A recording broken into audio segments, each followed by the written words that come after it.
Her nickname was the Tiger from Marseille. No one messed with her. She had class, she had style, and she was tough. She fought the law, she fought racism, and she fought the mob. That takes, well, big cojones. She just ordered you around, and you just did what she told you to do.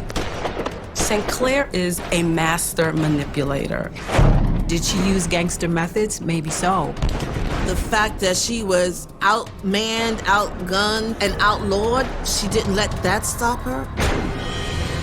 That's why they called her Madam Queen. That was her name, Madam Queen. Madame Stephanie St. Clair is probably the most colorful woman in the history of Harlem. This is the story of Madame Stephanie St. Clair, Lady Gangster of Harlem.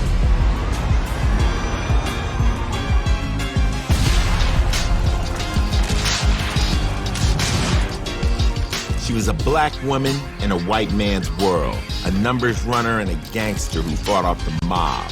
The life and times of Madame Stephanie St. Clair on Celebrity Crime Files. Harlem, 1932. Notorious mobster Dutch Schultz was moving in on the black numbers racket. He used muscle to intimidate. He paid off the cops, and he squeezed the bankers. The only person willing to take him on was in high heels. There are few photographs of Stephanie St. Clair and no recordings, but through her letters, we hear the voice of Harlem's notorious lady gangster.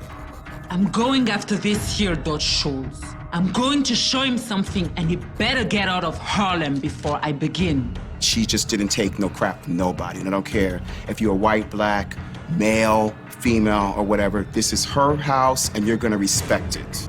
I want to take care of the Dutchman. Run him out of Harlem and back to the damn Bronx where he belongs. Or better yet, kill him and put him out his misery.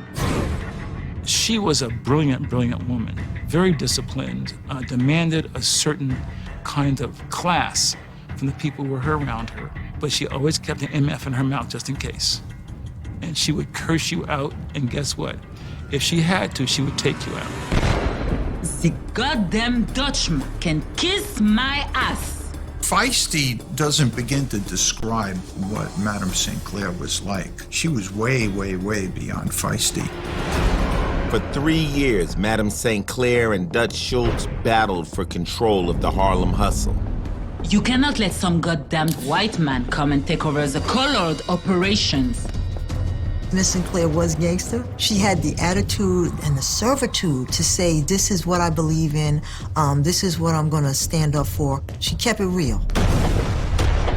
Her entire life was shrouded in mystery. No one knew where she came from or how she made her fortune. And yet she became the most famous woman in Harlem. She took on racist cops, New York City Hall, and the mafia. And she never flinched. She even shot her own husband. She fought for her business, her race, and her life. And then she just vanished. She is someone who is wrapped in a veil of secrecy and wrapped in a veil of silence about who she is as a woman. To know that there was this black woman who had that kind of power and control over the numbers business in New York, that was fascinating for me.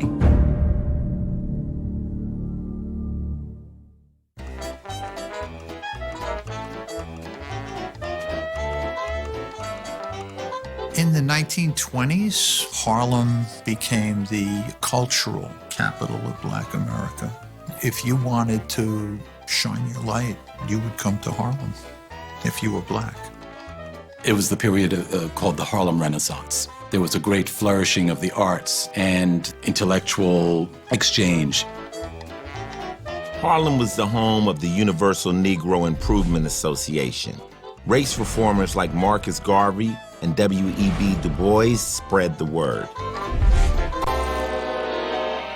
And also, Harlem is a place where there's a lot of urban, commercialized leisure, nightclubs, cabarets, speakeasies, brothel houses. The hot spot was Jungle Alley, the block of 133rd Street. The most famous club was the Cotton Club. owned by a bootlegger, Honey Madden. Many of the most popular clubs were off limits to blacks other than as the entertainment. Let's say the Cotton Club. You had Duke Ellington and Cab Calloway. Lena Horne was a young dancer there. So the entertainment that was provided by African Americans, but as patrons, they were persona non grata. This was the milieu that Madame St. Clair would have moved around in.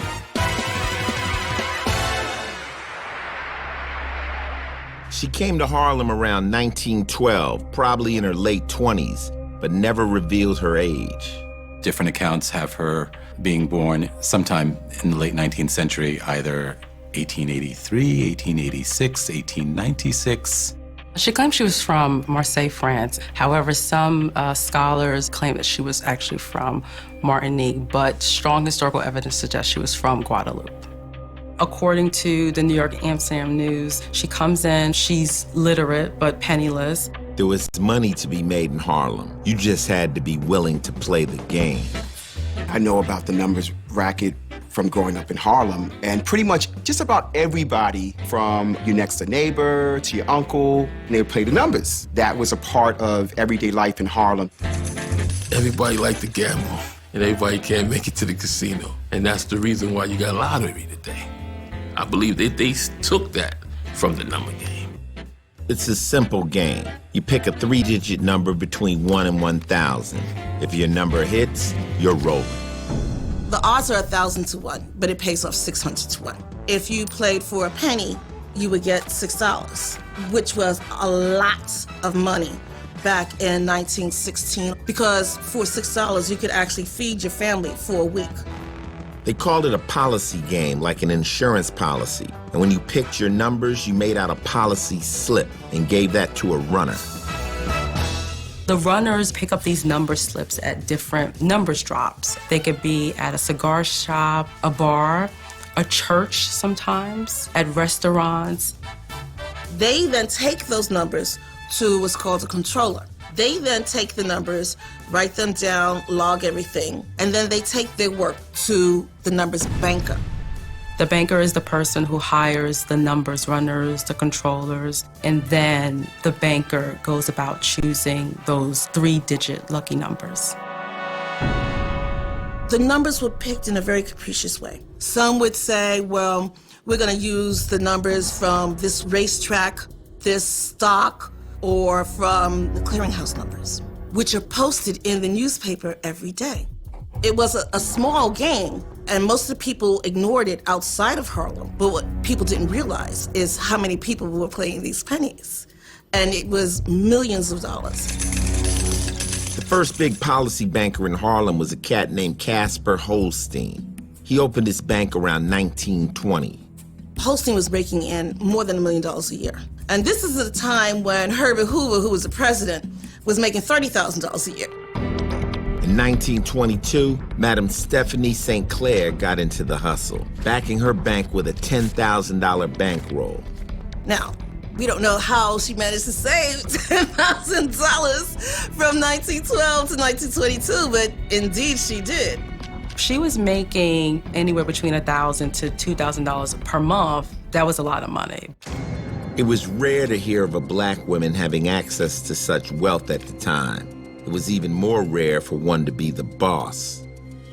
Back then, Harlem was a man's world. So for a woman to decide that she was going to be the boss was not heard of. And so I'm sure everyone in Harlem at that time was kind of like, what is she doing? She could hang with the men on any level. Whether it was fighting, you insult her, she had absolutely no problem taking off her earrings and throwing down, you know. She could be really mean and kind of arrogant. And also, she had a mouth. She cursed in 3 languages, French, Spanish, and English. She could drink you under the table, but she was always the lady, you know. There had to be something about the way she grew up where she felt empowered so that she could tell guys what to do and they would listen. And we're talking about rough guys. All of these very powerful men around her, they cowered from her or they did her bidding. What was the secret of her power?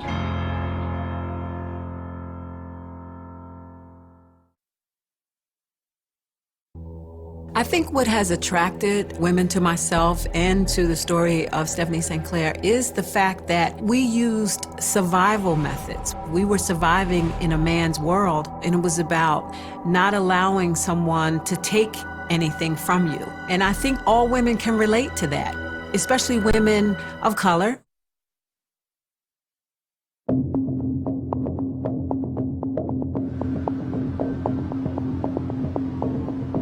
We're standing just outside the lobby of the Colonial Parkway houses, best known in the neighborhood as 409 Edgecombe. This was probably the most prestigious apartment building in Harlem on Sugar Hill, overlooking central Harlem. By 1928, Madam Stephanie St. Clair was the undisputed queen of Harlem. Being an independent lady with means, she lived in the best part of town, up on Sugar Hill.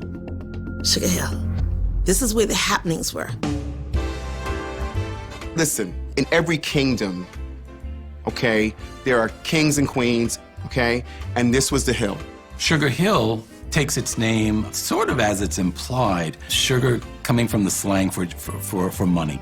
This very quickly became the preferred residential area for Harlem's professional class. Names like Walter White, Roy Wilkins of the NAACP, W.E.B. Du Bois, one of the great intellects. Here you have this rich, wealthy woman, numbers banker who lives in this building. So economically, financially, she fits the bill, but her occupation, unlike some of the others who live in the building, is definitely unrespectable. Part of Madam St. Clair's success is that she knew who buttered her bread, and she gave back. Madam St. Clair, she did a lot of good things for a lot of people in Harlem that nobody knows about. You know, someone was sick, she made sure their hospital bills were paid. Little things like that. She wasn't a miser. So the money would circulate within the community. It wouldn't just get taken out of the community. These were good times in Harlem. The numbers were playing and the money was flowing. Everybody seemed happy. Then in 1928, the racket got rocked. On an early September morning, Casper Holstein, Madam St. Clair's rival in the numbers game, went to visit a girlfriend and got jumped. As he is coming out of his chauffeured car, he is accosted by 4 white men. They're plain clothes and they say that they're with the police. They say that they're taking him to the police station, but he realizes that they've made a turn and are going to the Bronx. Holstein's abductors demanded $50,000 in ransom. Surprisingly, they got it and he was released. Good news for him, bad news for the numbers game. Where is a black man getting $50,000 to pay a ransom? This made the New York Times, which did 2 things. 1, the good citizens of New York wondered, where are these black millionaires coming from? But on the other side, it alerted the mafia, specifically Dutch Schultz, that there was money to be made in Harlem. Dutch Schultz was a Jewish bootlegger from the Bronx who was making a killing selling Prohibition booze to the Harlem clubs. When he found out how much cash was flowing in the numbers racket, he wanted in. The problem was, it was a black game, and the Harlem bankers wanted to keep it that way. If a white person came in, he wasn't blending in. You know, he couldn't just kind of sneak in and integrate himself into the crowd. So Dutch Schultz was having a very hard time getting a foothold into the numbers business. So what he was doing was he was pressuring his connections in the police department to bear down on the number bankers. For years, the New York police left the Harlem bankers alone, so long as they paid the ICE. ICE is what the gangsters used to pay to the police to be laid off. It's totally different from paying for protection. You know that I'm doing something illegal. I'm paying you ICE so that we can stay cool. Madam St. Clair was very, very aware of the dues you had to pay to be in business. That wasn't really the issue. The only issue you faced with her is if you tried to take over what she owned or what she controlled. Madame St. Clair always paid her ice, but Dutch had deeper pockets, and he paid the cops to harass and bust the Harlem runners and bankers. Now you have this very volatile woman who has a temper that quick, and she knows that she's been paying her ice, but she also knew that her runners were getting arrested. She was, in her own words, out for revenge against those who had undermined her. Dear sir, I'm writing you this letter to let you know the terrible condition of my race in Harlem and what they're going through with the city detectives. She starts writing the newspapers and the mayor's office saying, well, what gives? If Lucky Luciano and Albert Anastasia, when they pay their ice, they don't get arrested. Why is it that a black woman up in Harlem who's only trying to make a living, why are my people getting arrested? Madame St. Clair sent an open letter to the mayor of New York City. It was published in the Amsterdam News, a leading black newspaper. The colored people are crushed, robbed, and jailed by those detectives. Your doorbell will ring. When you open your door, 4, 5, or 6 detectives will rush in your house. After a thorough search, they do not find anything but feel like taking you down. They do it. If you pay them from 500 to 2,000, you're sure to come home. If you pay them nothing, you're sure to get 60 to 90 days in the workhouse. Your Honor, I beg you with tears in my eyes and a broken heart full of sorrow to please do something for these conditions which my people are going through in Harlem. Madam Queen's letters became a regular feature in the Amsterdam News, and she pulled no punches. The articles are about urban corruption, they are about city graft. The articles are also about police brutality, which is a really big issue within Black Harlem during that particular time.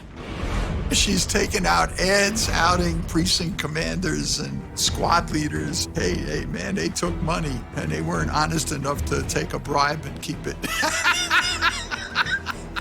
That's pretty heavy. Gotta hand it to her. Woo.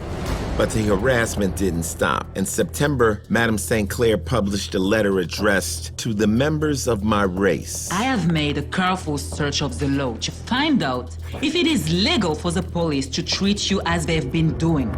If officers meet you on the street and suspect you of doing something, do not let them search you on the street. Do not let them take you to any old way to be searched. Do not resist arrest, but let them carry you to the police station where they have a legal right to search you. If the police should ring your doorbell and you open your door, refuse to let them search your home unless they show you a search warrant. I am going to continue fighting until the members of my race are freed from this mistreatment. She was in your face when it came to confronting the power structure. She had to have a pretty deep analysis of oppression from the perspective of blacks in American society. Madame St. Clair was fighting the good fight. She was the hero of the hood. And then 2 days before the Roaring '20s came to a close, the chickens came home to roost.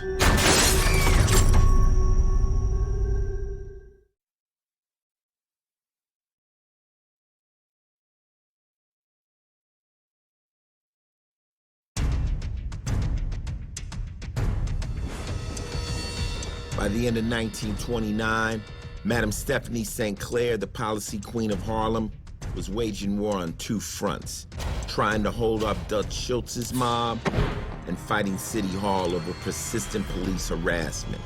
When her doorbell rang the night before New Year's Eve, she knew someone would be delivering bad news. This is not the first time that she had been harassed by the police. They raid her apartment, they steal about $400 worth of cash, and she is arrested. They arrested her, supposedly for running a policy bank. And she was really upset about that because, she said, I'm paying you guys bribes and you guys are screwing me. Madame St. Clair was convicted for possession of policy slips and given an indefinite sentence on Welfare Island, punishment for exposing police corruption. But just as her willingness to go public landed her behind bars, it also helped to set her free. The New York State Legislature had begun an inquiry called the Seabury investigation, and they wanted her help.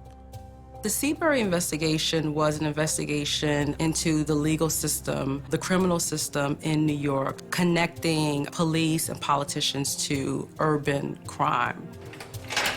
After 8 months in prison, Madame St. Clair cut a deal. She agreed to testify at the Seabury investigation and name names.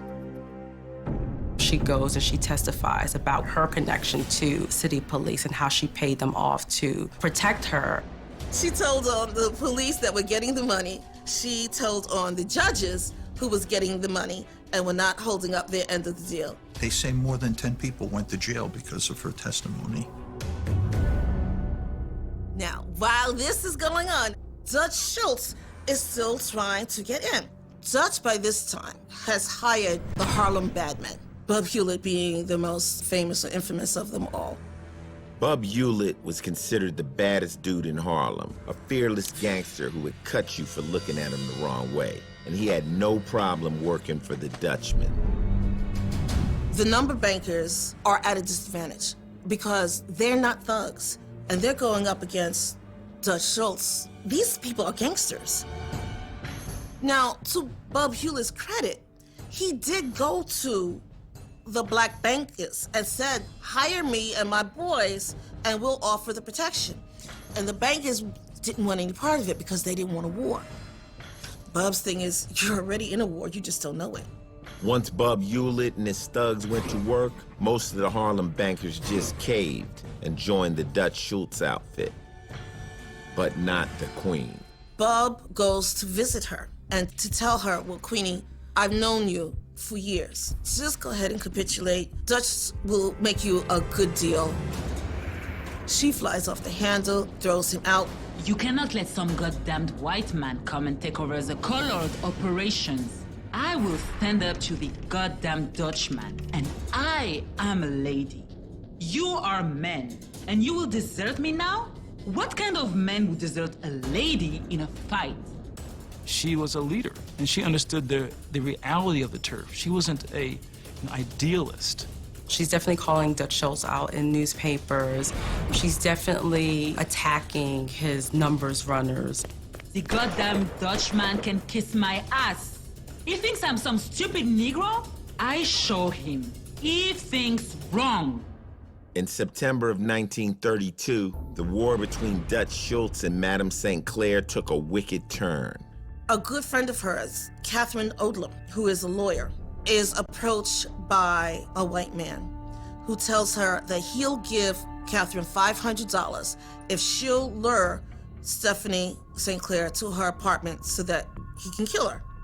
But she immediately runs and she tells Stephanie St. Clair.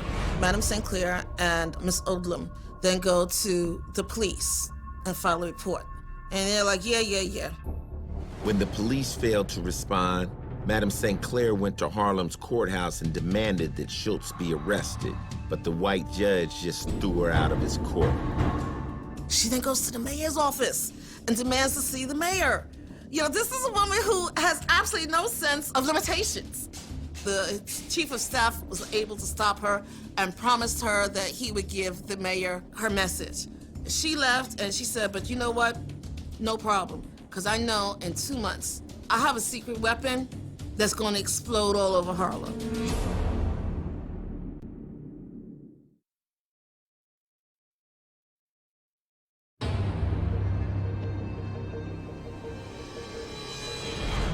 In September of 1932, mobster Dutch Schultz put out a hit on Stephanie St. Clair.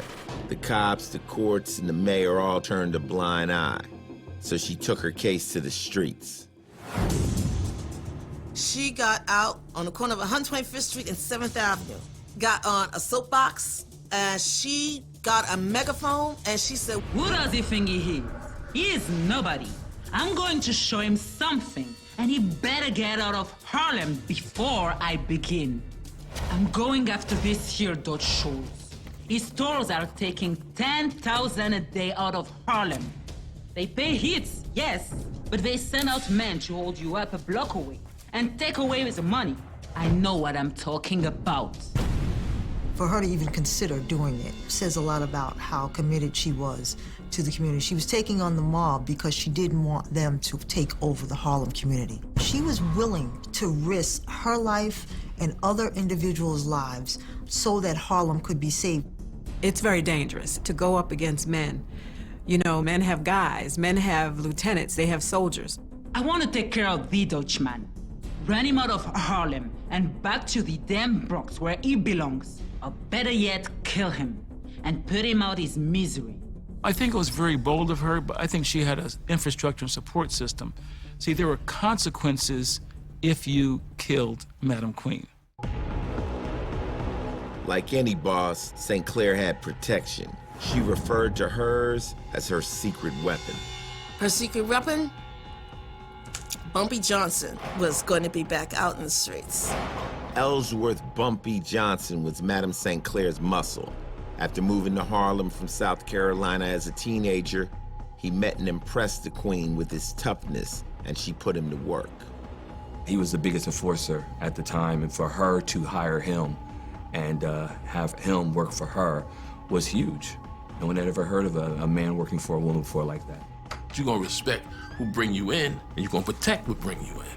And that's what I think Bumpy was to who this lady was. She was the only woman that Bumpy Johnson said he would never cross. He didn't ever want to get on her bad side, ever. But Bumpy spent more time behind bars than on the streets and was locked up when Dutch Schultz tried to take out Madame St. Clair. When he was released 2 months later, he set to taking care of business. He always said, I would never, ever, under any circumstances, side with a white man over a black. Bumpy warned the Queen that it wouldn't be easy. He says, this is going to be a war, and it's going to be fought in the streets of Harlem. There's going to be bloodshed. There are going to be people killed. Are you ready for this? And she's like, yeah. And he said, well, can you afford it? She's like, oh, I have lots of money. Don't worry about it. She's like, no, this is not something that one person can finance. You need to have people behind you. Bumpy estimated $2 grand a week just for men and guns, and she didn't flinch. We make these other bankers pay. That's what we do. We all ship in, and then you get your guns and your men. Then you kill the Dutchman. When the other gangster black people of Harlem saw her stand up, they joined her in that effort. And with their banking and their backing, Bumpy and a few of his compadres went to war with Dutch Schultz, with Stephanie St. Clair backing them all the way. Now understand, during this whole time, she is constantly being hit. But it's not just her places. They're trying to get her, but she's not batting an eye. She's like, we're gonna take Harlem back. We're gonna take the numbers back from Dutch Schultz. There were a lot of killings and shootouts and murders and all kinds of things that happened. You had to show your strength. You come into my territory, you can get hurt. I told you not to come in. And Dutch Schultz is saying, every part of this city is my territory. And Madam Queen said, no, Harlem isn't. The bloody turf war dragged on for 3 years, and it was bad for everyone's business. By 1935, New York's supreme mob boss, Charles Lucky Luciano, wanted it to end. But Schultz, who operated independently but still answered to Luciano, wouldn't give in. Dutch was the renegade. He and Lucky didn't really get along that well because Dutch just wanted to be left alone. I know you're my boss, leave me alone, I'm gonna do it my way. Luciano was a more sophisticated guy. He wanted peace. October of 1935, the war ended. It wasn't because Bumpy or Stephanie St. Clair knocked off Dutch Schultz. It was Lucky Luciano. He ordered a classic mob hit to take out the Dutchman in a New Jersey restaurant. Schultz took one bullet just below the heart. It ripped through his back. When Dutch Schultz was lying bullet-riddled in the hospital, Madame St. Clair actually went to the hospital to visit him and left a note on his unconscious body and then slipped out quietly. When the note was found, it had a biblical passage. As ye sow, so shall ye reap. So she kind of had the last word, or the last laugh, if you will. Dutch Schultz died October 24th, 1935. Harlem was kind of holding his breath as to, well, what's going to happen now?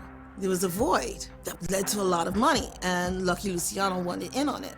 So Bumpy arranged to have a meeting with Lucky Luciano.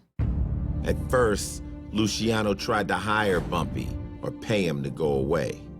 Bumpy made it clear that he wasn't going to go away. What they finally came into an agreement on was that the bankers who had already capitulated would stay in the combination and Lucky Luciano would run it. The bankers who had stayed independent would stay independent.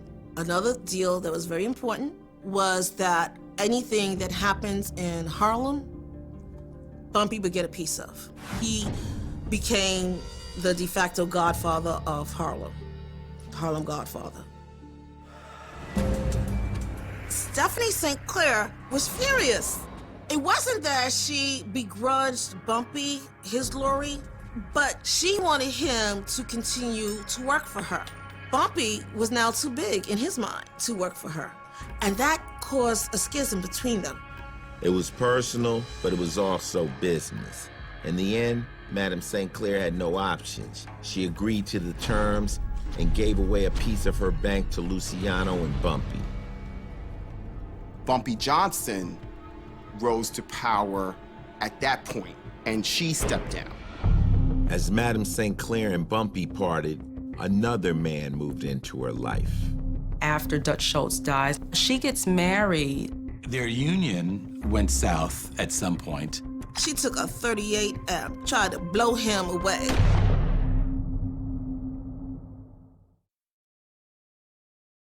I think it's a testament to her finesse that she outlived the gangsters who were trying to close in on her territory, notably Dutch Schultz and Lucky Luciano.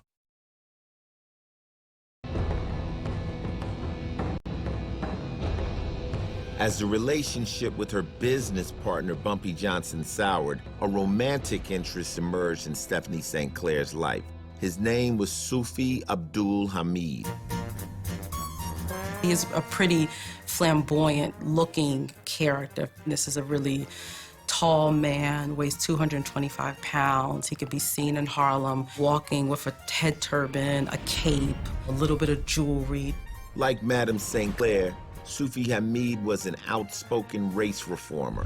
In particular, he had beef with the white-owned stores where blacks were welcome to spend their money but couldn't earn any. One of the things that were very much to his credit was that he energized a lot of blacks into boycotting places where they could not be hired. On the other side of that, to the extreme of that, he railed against Jews as being the culprits of this scenario. And he was known disparagingly as the Black Hitler. He was fairly anti-Semitic. It was actually fellow African Americans who labeled him that. He was demonized in the press, but the people, the community, loved him. Madame St. Clair met Sufi Hamid in June of 1936. He came to my apartment with a Mrs. Mackenzie on a business proposition. They were upset when I refused to back them in a motion picture venture. I am a careful woman. Then he began to write for appointments. I refused him the first time, but the second time, I gave him an appointment. I saw he had a nice, intelligent look. He asked if he could visit me, and I said yes, because he looked like a nice man. So she becomes involved with him, and they have this whirlwind type of relationship. Sufi Hamid and Madame Stephanie St. Clair were the power couple. They were dynamic, they were beautiful, both very stately and leaders in their own rights. Just 2 months after meeting, they tied the knot. When they get married, she's in her late 40s, he's in his early 30s. So there's a big age difference between them. Their union went south at some point. It was rather short-lived. I I knew that he had nothing, but I was in love with him. His love was not real, though. I found out about it then at 253 West 130th Street, where he met another woman. He had a relationship with a woman by the name of Dorothy Matthews. She was much younger than Sinclair. It said that she pretended that she was Asian and adopted this name, Madame Fufutam. Madame Fufutan was strikingly beautiful, very exotic looking. She was known in Harlem as the quote-unquote Negro Chinese seer. She is known as a fortune teller, a crystal ball gazer. At first, Madame St. Clair helped Madame Fufutan by loaning her cash, but that didn't last long. I thought she was my friend. She kept on asking me for money, and she got mad when I refused. She called me up one day to ask Sophie to do something for her. Although he was in bed, he got up and went to her. It was then that I began to get wise. When she found them together in a compromising situation, she went off her rocker. I married Sophie because I loved him. But now I know that he married me for monetary reasons. When he got all he could, he was true with me. She feels that he's using her for her money and for her power and for her notoriety. In the middle of a January afternoon, Madame St. Clair confronted Sophie about his affair. She handled it in a very ladylike way. She took a .38 and tried to blow him away. He is going to see his lawyer on 125th Street. He gets to the lawyer's office. She's standing there with a gun, supposedly. She fires 3 shots, and one actually hits him. She didn't kill him, but she damn near did, you know. Sufi Hamid wasn't badly wounded, just grazed. They scuffled for the gun and he finally took it away from her. Sufi refused to press charges, but the cops arrested her on a gun charge and first-degree assault. Bail was set at $6,000. There's this famous picture of her from the 1930s, and she's wearing a real nice dress. She looks very attractive, but if you look at the picture closely, you'll see a white bandage on her knuckles, which says to me that she smacked somebody. The photo was taken right after the fight. At her trial, Madame St. Clair claimed she was the victim, that Sufi pulled the gun on her. When I tried to grab the gun from him, he threw me against the wall and bit my finger. It was during the struggle to gain possession of the gun to keep him from killing me that it went off 3 times. She claims that it was in self-defense, that she went to see him to confront him about him not treating her properly. But we know that she really went to confront him about this affair. She's really a enraged, scorned woman. In March 1938, Stephanie St. Clair was convicted of first-degree assault and carrying a deadly weapon, receiving a 10-year sentence. Before going, she got the last word, and it turned out to be a chilling premonition. He did me wrong, and he will get his just desserts. He's a vile, evil man, and has no right to live. Within that year, he marries Madame Fufutain, and in August of 1938, he dies in a plane crash in Long Island. We don't hear from Stephanie St. Clair for a long time after that.